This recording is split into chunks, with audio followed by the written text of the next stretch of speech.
Welcome to EPG Pathashala. My name is Vidya-mitra Vasanta. I am on the teaching faculty of Department of Linguistics, Osmania University. What I am going to talk to you today belongs to course 10, module 8 on sentence comprehension. Okay, basically there are two objectives to my lecture today. One is I'll try and explain about the role of some linguistic factors like syntactic, semantic and pragmatic factors, and role of cognitive factors like attention and memory in helping us understand the meaning of sentences. The second objective is to try and tell you about the language specificity in sentence comprehension. That means that it's not universal, like there are certain things about our native language which enable us to understand reach the meaning of the sentence. Let's take examples of two sentences. Suppose you hear this sentence A is, you will see it on the screen, time flies like an arrow. Sentence B, fruit flies like a banana. Now think about it, at surface level they both seem alike. The sentences are very similar in the structure. And yet sentence B, fruit flies like a banana, appears somewhat difficult to comprehend the meaning, unlike the first sentence. We should think about why, what exactly is the difference between these two sentences, meaning, how our brain is to capture the meaning of these two sentences.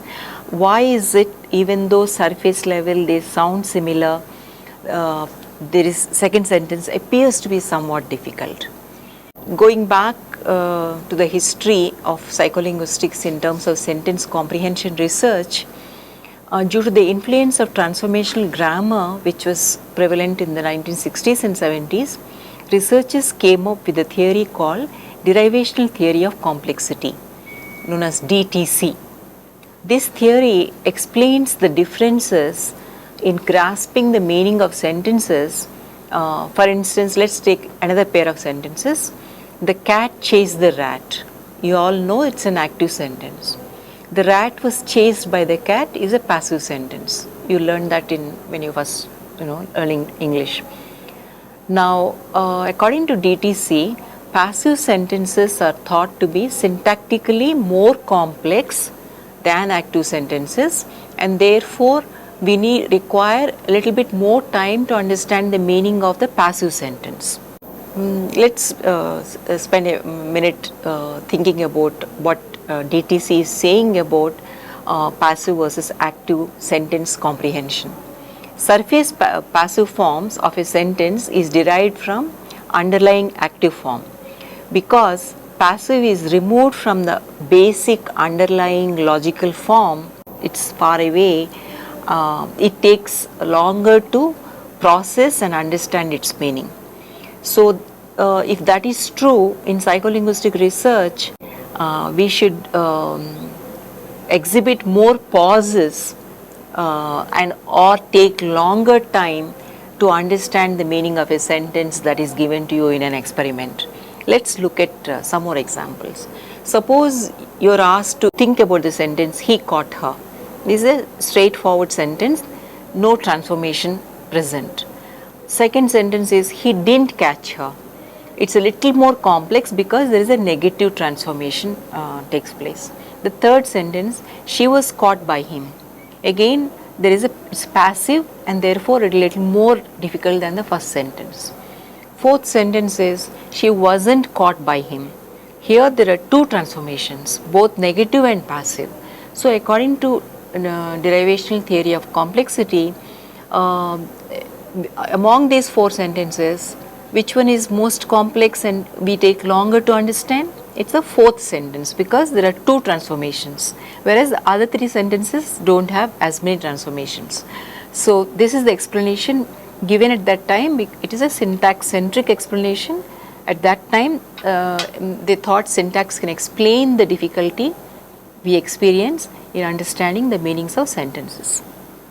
So basically DTC relies on what is known as clause, which is a basic unit for sentence. So the clause called clausal hypothesis. DTC relies on clausal hypothesis. According to this clausal hypothesis, we basically chunk. Before we understand a sentence, we chunk it. Chunking is a psychological notion, but can be applied to language also to understand how we get to the meaning of different sentences. Suppose you are given a telephone number 46356338. Either you are told orally or you see a number written 4635638. Now, if you have to remember this and recollect and report to someone, it would be much easier if we chunked this number into 4635638. So, if we divide it, we will remember it easily. Even when you see it or when we hear it, chunking helps us, and that is the explanation that DTC people give for understanding the differences in getting to the meaning of different type of sentences. Now, in other words, we are talking about language chunking. Language chunking is assumed to proceed on the basis of sentence structure. When we come across a sentence, whether we hear a sentence or whether we see a sentence, we chunk them into clauses. Researchers devise experiments to demonstrate how syntax interferes or facilitates sentence processing. So, let us look at one such experiment. This experiment is called click location experiment. What they do is the participant will be given a sentence in print, but the participant will also be given the same sentence through the ears. So, for instance, they will hear sentence A, the teacher who taught the biggest class was given extra pay by her principal. Notice that in the word class, which on your screen you will see it highlighted by red, some color, in the middle of the class there is a click. You are not allowed to listen to that particular word properly, right? You are supposed to understand what it was. Let's take sentence B. Sentence B reads like this, or if you are hearing it, you hear it like this: the very pretty and talented girl was the runner-up in the Miss India contest. Now, the researchers found out that sentence B is easier to understand than sentence A, right? That is, basically the participant has to mark on the written sentence given to them where the click occurred. That is the experiment. Click location is the task of the participant. They were able to locate the click much faster and better in type sentences like type B sentence than A sentence. Now, the explanation for this is, in other words, also we can put it the other way, participants made more errors on sentence A type of sentences than B type of sentences. Basically what happened in sentence A is click was at the boundary between subject and predicate, alright, the predicate of the main clause, which is also the end of the relative clause. You can go back and look at the sentence. The teacher who taught the biggest class was given the extra pay by her principal. Okay, so the class is occurring at the boundary between the subject part and the predicate part. What exactly happened, In sentence B, on the other hand, the location of the click and the syntactic boundary did not clash. They were not clashing, and therefore they were easier to process. In other words, using click location experiments, researchers tried saying it is the syntax of the sentence which determines how easily we understand the meaning, or what kind of difficulties we encounter. That is, the more complex the syntax of the sentence, the longer we take to understand its meaning. But then there are some limitations to this clausal hypothesis. Let's look at those limitations. The DTC experiments did not always succeed in offering conclusive evidence to the role of clause that we always parse sentences into clauses and then understand its meaning.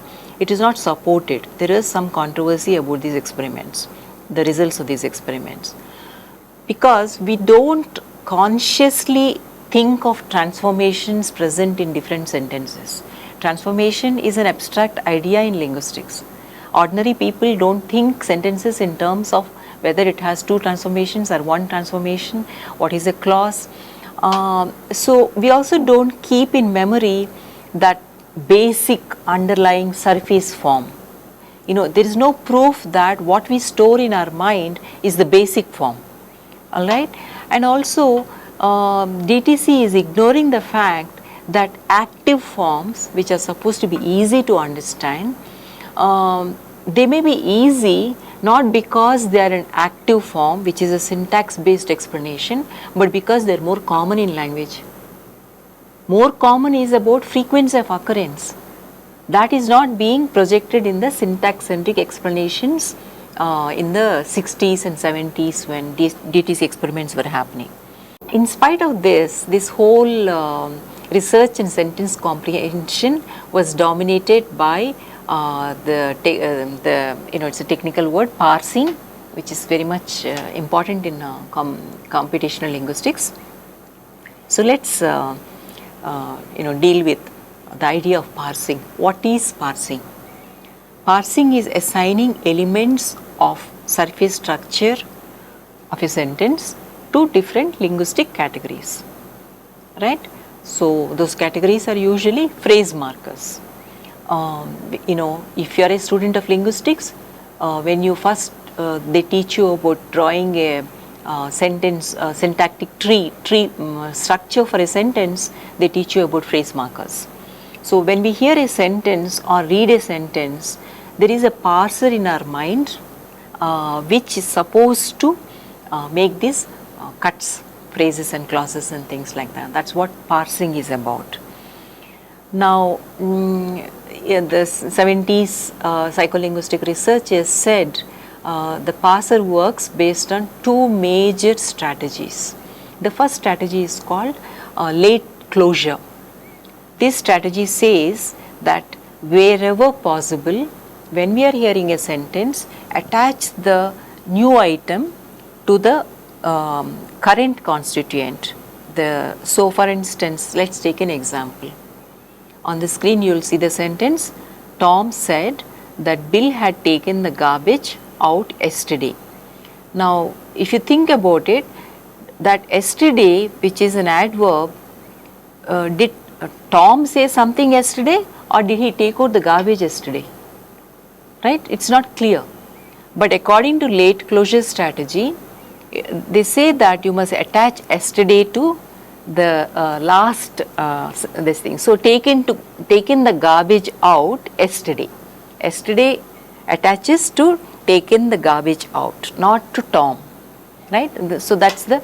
So then I'm sure you are wondering, but how do you know? You are just saying it. What is the evidence?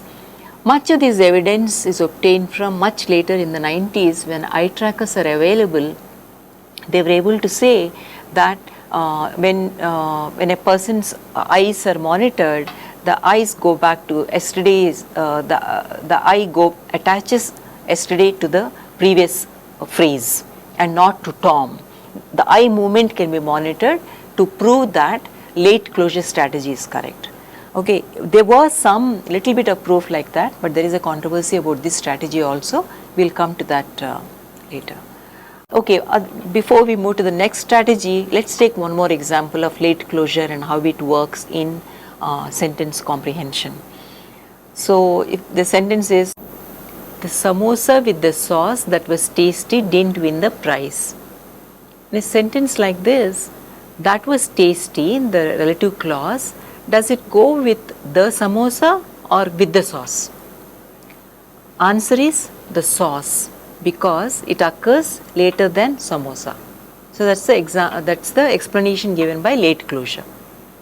Now there is another famous strategy offered for parsing that's called minimal attachment.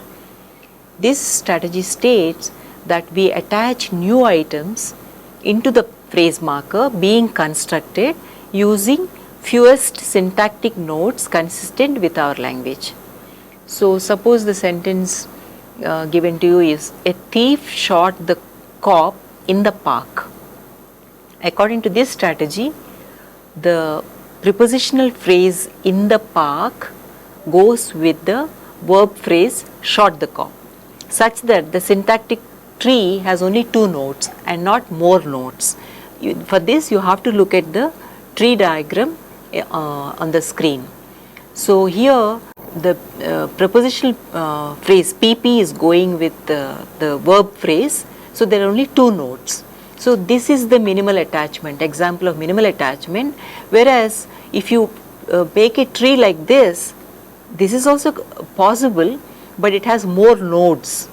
Therefore, the parser, the strategy, minimal attachment strategy says, accept, prefer this way of dividing, parsing the sentence so that you understand the meaning quickly. Okay, so this is minimal attachment strategy.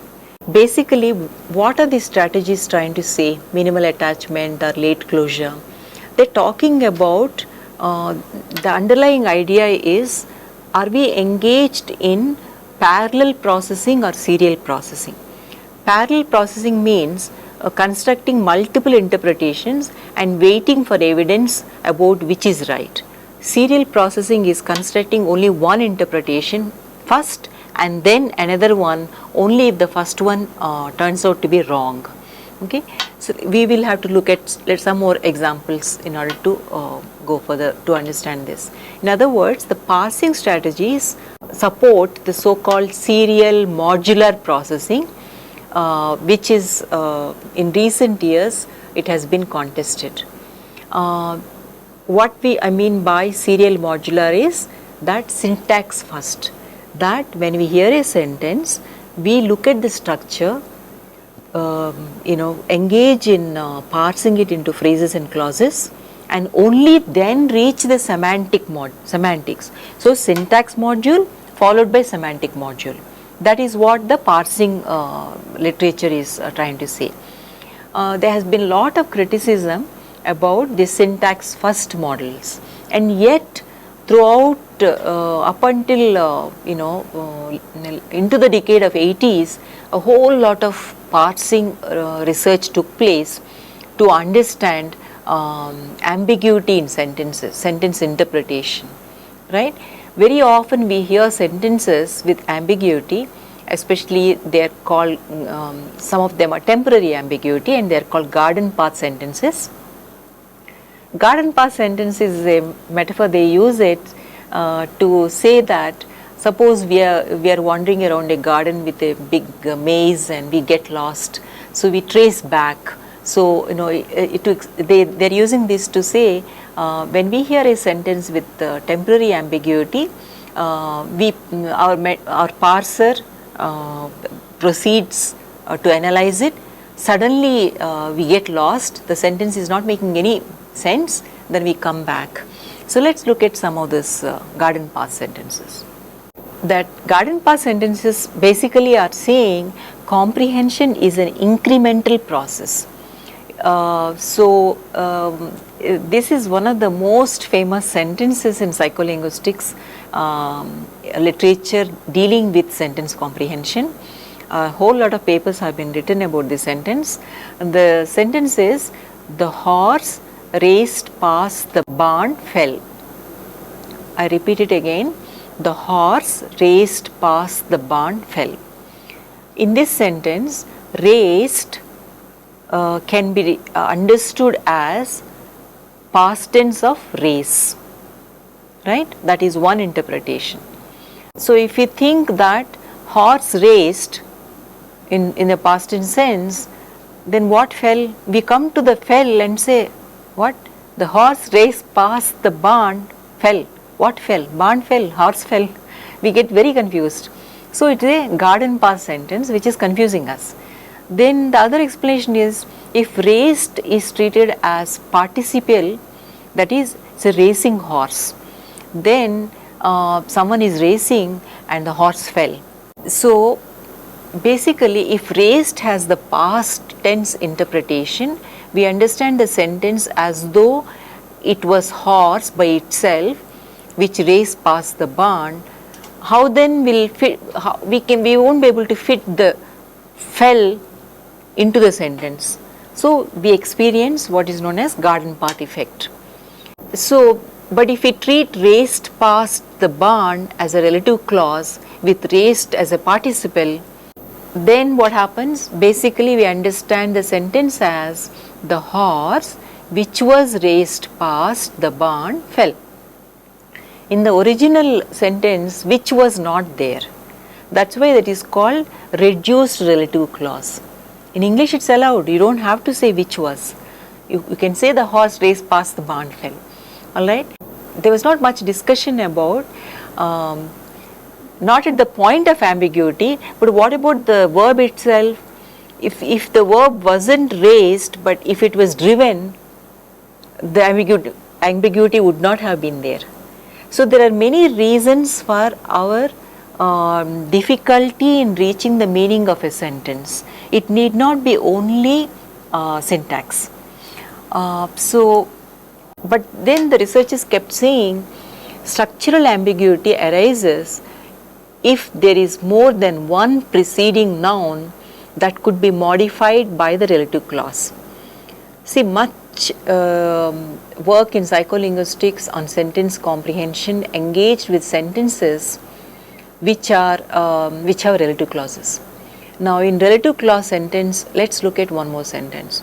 The journalist interviewed the daughter of the mayor who had had the accident. Who had the accident? Is the daughter or the mayor? Right? You get that. According to late closure strategy we discussed earlier, the relative clause should be attached to the second noun phrase. Okay, so it was the mayor who had the accident, not the daughter, because late closure, it comes later. Okay, but what happened was, that's how the English speakers predominantly responded. Yeah, of course it's the mayor who had the accident. But when the similar sentences were given to Spanish speakers, Spanish allows a sentence with relative clause just like the English sentence, but the relative clause in Spanish modifies the first noun, not the second. That is, first noun is daughter, remember. That is how the Spanish speakers interpreted. In other words, they took less time to read the sentence if they are allowed to interpret as though the daughter who had the accident and not the mayor who had the accident. So if relative clause modified the first noun, English speakers had garden path effect. If it modified the second noun, Spanish speakers had garden path. So in psycholinguistics, once it started going beyond English, a whole lot of cross-linguistic research began to happen in the 80s and 90s. So when this research involved languages which are very different from English, both structurally and typologically, the parsing strategies which were thought universal, late closure, minimal attachment, originally researchers thought this will work for all languages. But the cross-linguistic research clearly showed parsing strategies cannot be universal. They will not work for all the languages. There is a need therefore to move to look at some semantic level. Now so far we have been talking only about structure, phrases, clauses, relative clauses, where it should attach, NP, VP. This is the language of syntax. Now we need to move into semantic clues or semantic factors which will have an impact on understanding the meaning of sentences. So by about late 80s also, researchers started paying attention to mapping between syntax and semantics. What they are saying is, in trying to figure out how we understand the meaning of sentences, we must not prioritize only syntax. We must look at how syntax and semantics map onto each other. Alright? So they began to pay attention to function of linguistic elements, not just structures, not just saying clause and phrase and relative clause and things like that, but of course these constituents are important, but what is the function? What function do they play in sentences? So what gave the motivation for this shift? This is the observation that subject relative clauses in all these experiments, when they analyzed the data more closely, they found majority of the people were understanding subject relative clauses faster than object relative clauses. Why? So if relative clause alone is the explanation, which is causing ambiguity and you apply late closure, that if that is the case, there should not be any difference between subject relative clause and object relative clause. Let's look at some examples of what are subject relative clauses and what are object relative clauses. Sentence A on the screen, what you will see, the reporter that attacked the collector admitted the error. Okay, remember this sentence. Now you listen to another sentence. The reporter that the collector attacked admitted the error. What is the difference between these two sentences? In the first sentence, it's the reporter who admitted the error, and the focus is on the subject. In the second sentence, the reporter that the collector attacked. So who admitted the error? It's the collector.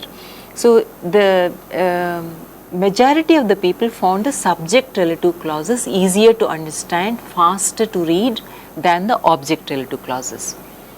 Now this led to research using what is known as filler gap sentences. Again, here syntax plays a role, but they are trying to see mapping. So since research has shown that object relative clause contains more ambiguity than subject relative clause, so basically what they are saying is that's because, let's go back to the examples of the sentence again. Sentence B is supposed to take longer to understand, the reading times are longer. Why? It's because the gap should be filled with the reporter that the collector attacked. So collector attacked the reporter and that reporter is removed, it's far away, and therefore we took longer to understand. So it's filler and gap, that's why they're called filler gap sentences. Alright, you can see still this is more syntax oriented explanation. The researchers who began to say that syntax explanation is not enough, we need to look more closely at semantics, began to pay attention to the notion of animacy. They noticed that object relative clauses tend to go with inanimate beings.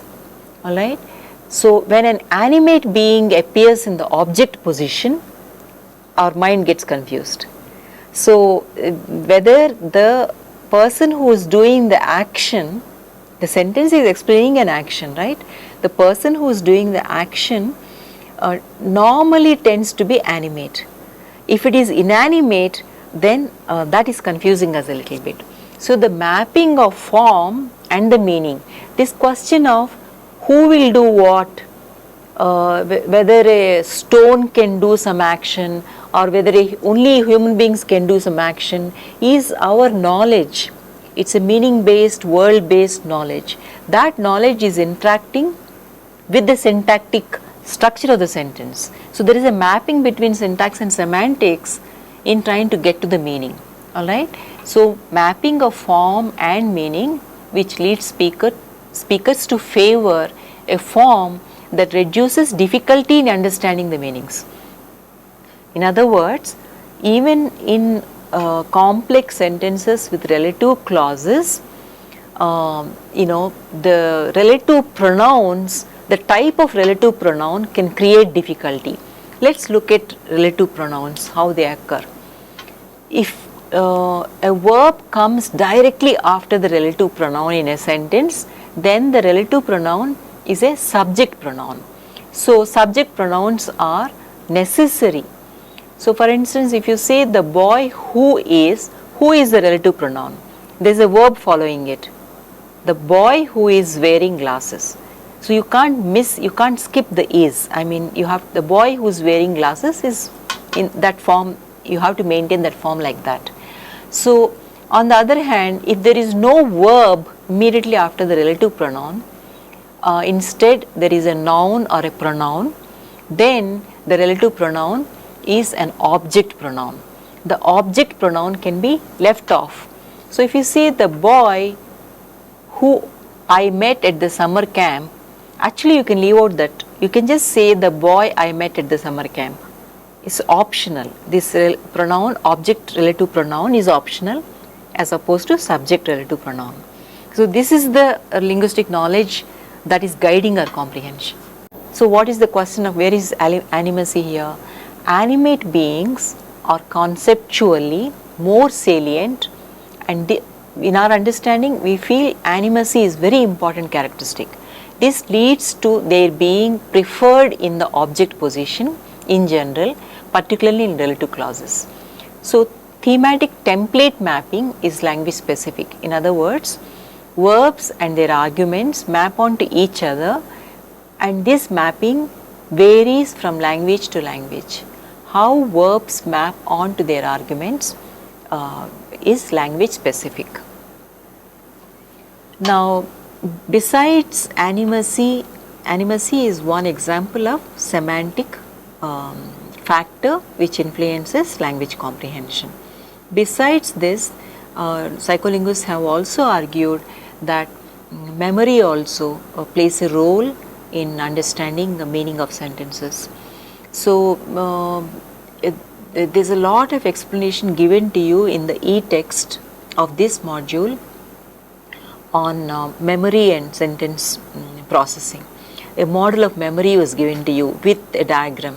So please read that to understand about the architecture of the memory, what is short-term memory, what is working memory, long-term memory, all this. I will not be dealing with that in this lecture, but please do consult the e-text. Researchers have noted difficulty in comprehension is partly due to failure in retrieving the product of past analysis. We analyze a sentence, but suddenly we lose track of what we have analyzed, and that failure to retrieve momentarily that information is what causes difficulty in understanding meaning of the sentence. So they call this retrieval interference. That is, even when there is a small amount of intervening material between elements of dependency, again we have to draw on syntax, between the subject and the verb, then retrieval operation could become prone to interference. So, but of course what can come between subject and verb depends upon the word order of a given language. So in languages with subject, verb, object word order, the canonical structure, the commonly easily understood structure is agent, action, patient. Alright. In other words, there appears to be a preference or more or less universal preference for agent initial. In any sentence, first word that occurs is agent. Alright. But if there is a conflict between the form and the meaning, then the brain exhibits difficulty, throws electrical signals, they are called evoked response potentials, to show that there is something going wrong here in the sentence. I can't understand. Your eyes go back, your brain throws an electrical response. You will learn more about ERPs in the neurolinguistics modules as part of this course. So I will not explain further here, but brain indicates your difficulty in understanding the meaning of the sentence when there is a clash, when the first word in the sentence is not agent, there is some temporarily you get confused. So actor's role has a cognitive salience and is considered as a neural attractor category. That means it is a language independent factor. That is, irrespective of what language we are talking about, actor's role is what we grasp. A human being, what can be done by a human, what cannot be done by a human, this kind of a knowledge is universal. It's not dependent on a given language. It has a lot of cognitive salience. Other than the memory related factors, there is also the question of attention. much research on the role of attention in sentence comprehension took place in the 90s. It's because this research requires different kind of tools, research tools like eye tracker and things like that. They were not available in the 70s. So in the 90s they used eye trackers and they were able to study how children interpret the meaning of sentences. They hear when they are provided certain kind of visual clues. So we conduct all a conversation with other human beings looking at each other. We have a lot of other visual clues. Now I hope you have noticed we have moved from strict structure based, syntax based explanation to semantics, semantics to memory, attention, and now we are seeing even non-linguistic cues from the environment sometimes guide our comprehension. So this is this particular research with children using eye tracker is referred to as visual world paradigm, and I'll show you on the next on the screen. You will see how they collect data using visual world paradigm to understand how children interpret meaning of sentences like, suppose you tell the child, put the frog on the napkin in the box. Alright, this is slightly ambiguous. If our comprehension is incremental, the child start putting the frog on the napkin. Put the frog on the napkin. But what you are saying is, put the frog on the napkin in the box, right? So unambiguous sentence would be, put the frog that's on the napkin. The moment you say that's on the napkin, the ambiguity is gone. But what do children do, and is there a difference between the way children process sentences and adults process sentences? To find out this using eye tracker, they use a screen like this. You can see there is a frog on a napkin on the leftmost corner, and on the right side there is a toy giraffe sitting in a basket, and bottom left you have a napkin, and bottom right you have a frog in a bowl, and the box is in the middle. Okay, so you see top left corner they have written target. All right, so that is the target. You have to pick up the frog which is on the napkin and put it in the box. All right, the giraffe in the basket is the second object, which the sentence doesn't say anything about giraffe. The competitor is another frog, but this frog is not sitting on the napkin. And then you have the destination, which is the box where you have to put. So what happens is, they tested children between 4 and 5 years. The moment when they see two frogs, one on the napkin and another one not on the napkin, children's eye movement showed that they were relying on incremental interpretation, and they were not as good as adults in making use of clues provided by the visual context. See, adults were looking carefully at the visual world presented to them. They said, the sentence says, put the frog on the napkin, so I pick up that and take it to the destination. Okay, the other frog is not on the napkin, so I won't even go there. So their eyes didn't go towards the non-target item. Whereas children started picking up the frog and put it on the napkin.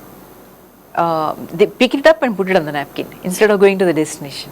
So there were more looks. What are researchers studying? Where are the eyes looking? You can monitor that in the eye tracker. So there were more looks towards incorrect destination. Instead of the box, which is the destination, children were looking more often at the napkin. Put the frog on the napkin, that's it. Because they are understanding the sentence like that. Put the frog on the napkin. And then only they are going to the rest of the sentence. But adults don't do that. They take the clues from the visual context and they are doing it correctly.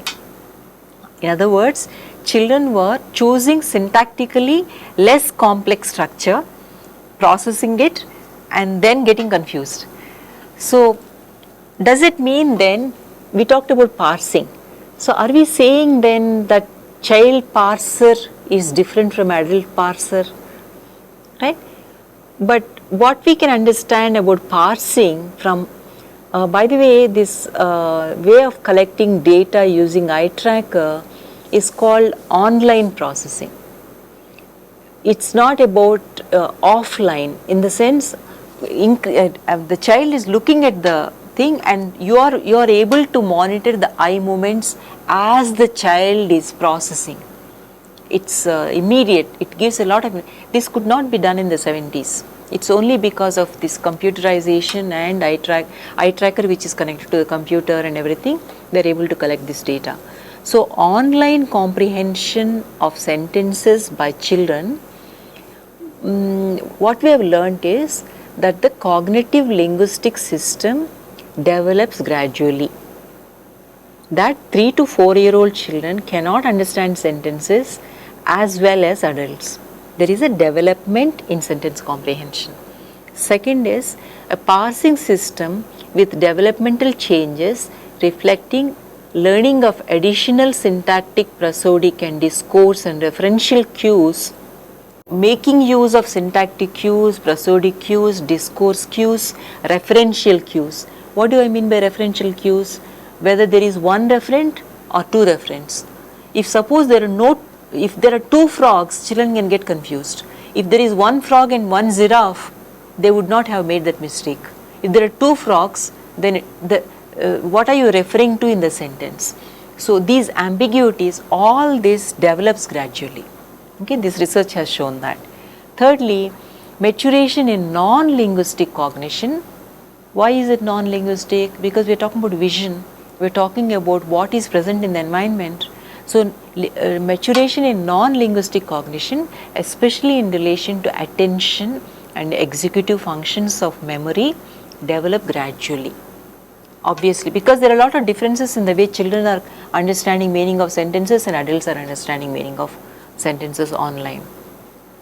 So of course this research continued into 90s, lot of eye tracking research involving even our languages. I came across one study in Kannada, Tagalog, a language spoken in Philippines. They used this kind of eye tracking research on children. And they wanted to know what kind of, they compared these two languages because their word orders are very different. Alright. So basically there is a lot of discussion about this particular study comparing Tagalog with Kannada. Please refer to the e-text to get more details about these two languages. But basically what they found is that there is language specificity. Depending upon the word order of a given language, you understand the meaning of a sentence differently. Okay, so it's not just matter of maturation of cognitive processes, memory, attention processes, which are universal. After all, we all have the same brain and same mind kind of a thing. That doesn't work. The native language that you are learning influences the way you pay attention to different aspects of the sentence you are hearing or you are reading. So your comprehension of sentences is affected not only by syntactic, semantic, pragmatic, discourse, referential cues, but also by your own native language word order, native language parsing strategies. Alright, let me summarize what we have been discussing in this lecture. We started with derivational theory of complexity, which gave a lot of importance to syntax-centric explanations to the way we understand meaning of sentences of different types, simple, complex, passive, active. Okay, so DTC basically prioritized syntactic factors in comprehension. But a lot of cross-linguistic research has revealed that we have to move away from syntactic factors to mapping of syntax and semantics together. The cross-linguistic research made researchers understand that mapping of syntax and semantics take place simultaneously in helping us understand the meaning of sentences. Then in the 90s, online comprehension experiments using eye trackers endorsed this view much more.